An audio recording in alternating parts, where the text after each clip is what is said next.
Microsoft Excel is a spreadsheet software. Generally it used to numerical processing. It also provide mathematical calculation. The extension file name of a workbook is XLS. In Excel application user create a workbook. A workbook is collection of row or column. The intersection of row and column make a cell. Microsoft Excel एक spreadsheet software है। इसका उपयोग प्रायः गणितीय क्रियाओं को करने में किया जाता है। इसके वर्कबुक के एक्सटेंशन .xls होता है। एक वर्कबुक रो और कॉलम का संग्रह है। रो और कॉलम के मिलने से सेल का निर्माण होता है, जिसे हमने पिछले प्रैक्टिकल सेशन में देखा और सीखा। Use write data in a cell. The format of data is font, size, column, etc defined as cell wise. The layout of Excel 2007 can be understood with opening of its application.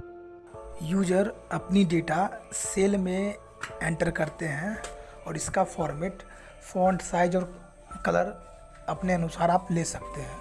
तो चलिए इस layout को हम Excel खोलकर समझ सकते हैं।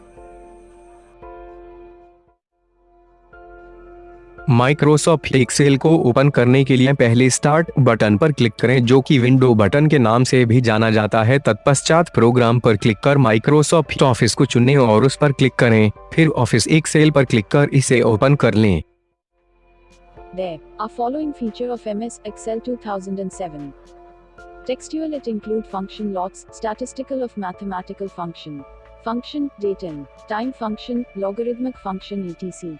It provide autofill data. It provide automatic data updating. Different types of chart easily in. Automatically prepared. Auto calculation is also available. Clip art, smart art, chart etc also provided. इन बातों को हम आने वाले कुछ सेशन में practically सीखेंगे।